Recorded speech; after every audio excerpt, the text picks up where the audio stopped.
2025 SEC Baseball Tournament Game 9 postgame press conference. We're joined by the Texas Longhorns, represented by head coach Jim Schlossnagle, along with second baseman Ethan Mendoza and pitcher Ethan Walker. In a moment, Coach will give an opening statement, and then we'll take questions directed to the players only, please. Kate and Lucas are passing wireless microphones, so please wait for a microphone and wait to be called on and identify yourself before asking a question. Coach? Congratulations to Tennessee. Good ball game. I thought that Ethan obviously was just outstanding today. That's a good sign for us moving forward. Offensively, we did a great job against Doyle. He's such a good pitcher. Thought we battled him. Ethan got a big hit, and then Arvidsson was outstanding. He was really the difference in the game. Stretched through 85 pitches, punched out 9, walked 1. Brandon was on our team at A&M a couple years ago, so I know he's a good pitcher. But I'm proud of our team. Stinks to lose, stinks to go home. It's fun. This is fun place to be this time of year. But we got to go home and get ready for next weekend. All right, if we have a question for the players, obviously they're both named Ethan. Please direct it to one in particular. In the front left. Danny Davis, Austin American Statesman, Ethan Walker. Kind of take us through your day when you kind of found out you were going to start, what you wanted to accomplish today, and how you thought you pitched. Yeah, no. So I found out yesterday. Was really excited. It's a big stage. Throughout the day, I was just getting my body ready, and I was just really excited to compete. And I think I threw pretty well. Could always throw more strikes, but overall, I competed to the best of my ability today. In the front row on the right. Eric Henry, 24/7 Sports. Ethan, just kind of following off of that, as Danny asked you, what'd you make of your start, and also kind of just the differences in coming out of the pen versus starting? Yeah, the big difference is just kind of preparation. Not throwing an hour beforehand, just throwing like 30 minutes beforehand. Mentally, it's all the same. We preach one inning save, one pitch at a time, and I think taking that with me within each pitch, within each inning, really helped and kind of made it similar. The second row on the right. Matt Tallery from World Baseball Network. What's it like to have a catch like Galvan, and just how your pregame or any other routine that you worked through with him in the fall has set the tone for you this time of year? Yeah, Galvan's been great. He brings the energy, he builds that connection, and I think there isn't anyone else I'd want behind the plate when I'm pitching. He's really good at just getting me some calls. He's good at bringing the energy and keeping my head locked in the game, and he knows how to read my body language. More questions for the players. Front left. Ethan Mendoza. What were your thoughts on just how the offense performed today, especially against the Tennessee bullpen late? Specifically the bullpen, or just like this overall? We didn't score many runs in the middle innings. I think we could work on that. We came up clutch the bottom of the ninth, scored a run. That was big. We just never got a big hit we were all looking for. But hopefully we could work on that and be better next time. More for the players. Hunter Delauder, ESPN Gainesville. What's it like for you guys, either one of you, to play in an environment like this?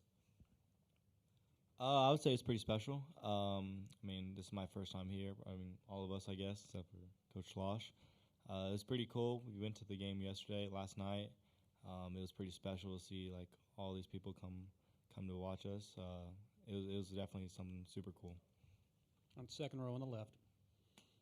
This goes for either one of y'all. How do y'all take your mentality going into next week with your regionals coming up and everything, and how do you stay positive to move forward from this?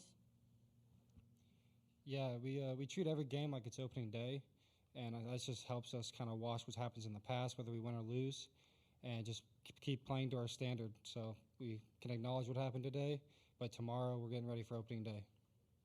All right, last one for the players on the right. For both Mendoza and Walker, what was it like last year, being in the Big 12, playing in an MLB stadium for a conference environment, and now playing in Hoover for the first time? How do you compare the two, regardless that this is a little bit of an intimate ballpark? We weren't in the Big 12 last year. We were in the PAC, so we didn't play at Globe Life. But I mean, I guess it was pretty cool. This is definitely an upgrade. Yeah, I came from a JUCO, so it's a very different, better ballparks, better fans, more people, but it's more exciting. It's similar, but it's different. It is. It's different, but it's the same. 15 people to 15,000. Yeah. All right, gentlemen. Thanks for your time today. Good luck with the rest of your season. Thank you. All right, if there are questions for Coach, please raise your hand. We'll start on the left. Jim, what kind of went into the process of going with Ethan today, and what is his performance how does that set you all up for next week? Well, it certainly gives us somebody, depending on the matchup and how deep we play into the regional, somebody, he's got experience starting a game. Since Spencer's down, we really don't have a defined third starter. We've had a lot of guys who have started games throughout the course of the season, we have done that by design.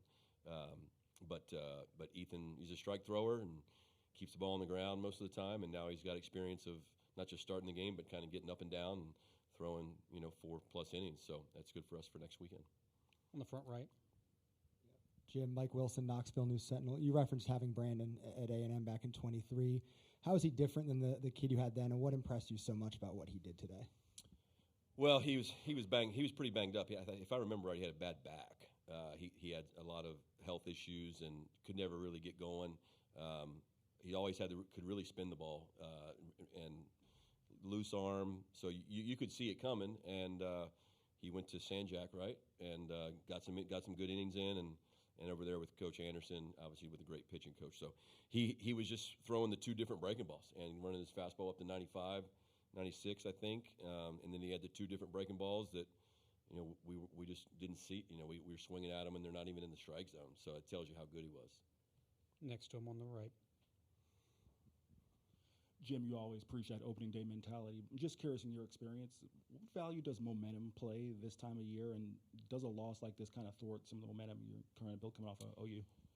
No, I don't think so. I mean, it'll be whatever we make it. So 2015 was at TCU, and we went 2-0 in the conference tournament, and Coach Garrido, first text message I had was, "This is the best thing that ever happened to your team." And that team, was second of 4 straight College World Series teams. So, it'll be whatever we make it. We got to get home. We got work to do. We got to make sure we're prepared for next weekend. In the middle. Jim, big moment for Ethan Walker. So, yeah. Could you detail just his journey, how he got here and to get the ball today? Yeah, pretty awesome. For the University of Texas, first ever SEC game, we have a somewhat recruited, not really a walk-on. We recruited him, but, in the summer we were just looking for bodies. We needed lefties, we needed strike throwers, and Coach Weiner had his eye on Ethan just as a strike thrower and a guy that could be deceptive. And here he is starting the University of Texas' first ever SEC game against his home state school. Like, that's crazy. But credit to Ethan, did an awesome job, and we're super fired up. He's on the team, and he's really, I don't even know if he made the first 7 or 8 road trips in the SEC. It's just been the last 3 weeks that he's really kind of come on for us. The fourth row on the right. Harrison Fan, SEC Unfiltered. Coach, you played in just, I think, maybe the most, if not one of the most, one-run ball games in the country of any team, especially in the SEC. How does that kind of throughout the season build the character of this team, and especially doing so in, the SEC tournament here against a team with the talent that Tennessee does and the stage that it's on and going in extra innings? How does that kind of, identify this team's kind of MO going into the postseason? Well, certainly, like all the coaches I'm sure have said, when you get through this league and you play through this league, there's nothing that's going to surprise you. I mean, we're going to play good teams next weekend, and moving forward, if we earn the right to play after next weekend, but there's not going to be any teams that are better. I mean, they're not going to be better pitcher. There's no other lefty that I know of that's like as better than Liam Doyle. So you can work off that. We've played a lot of close games because we do pitch well. We do play solid defense. Not the most offensive team, but kind of an opportunistic offensive team. So we have to play clean baseball to win because we're not super explosive. So we can be with the right guys healthy. If we get Jonah back, Baloo obviously changes the makeup of our team, but this is a tough team. You know, they win anyway. In Austin, they call it Texas fight, and this bunch has that. So that doesn't. We still got to go earn the wins, but it's an honor to be in the dugout with our team. We have time for one more for Coach. Anyone? Left side. Coach, I know Dylan Valantis has been really good against lefties this year, but was there any thought of walking Keelan right there in the 12th to load the bases? Yep. Yeah. Thought of it. Thought about it. Got a lot of respect for Fisher. Hindsight, Killen, you know, great bat to ball skills, you know, and of course Fisher strikes out, so it made me look worse. But no, I just take our shot there. Valantis is, you know, he's our guy, and we've seen him, you know, get out the really good lefties before, but give it to Gavin. I mean, he had the two big swings of the day, for sure. All right, Coach, we appreciate your time. Okay.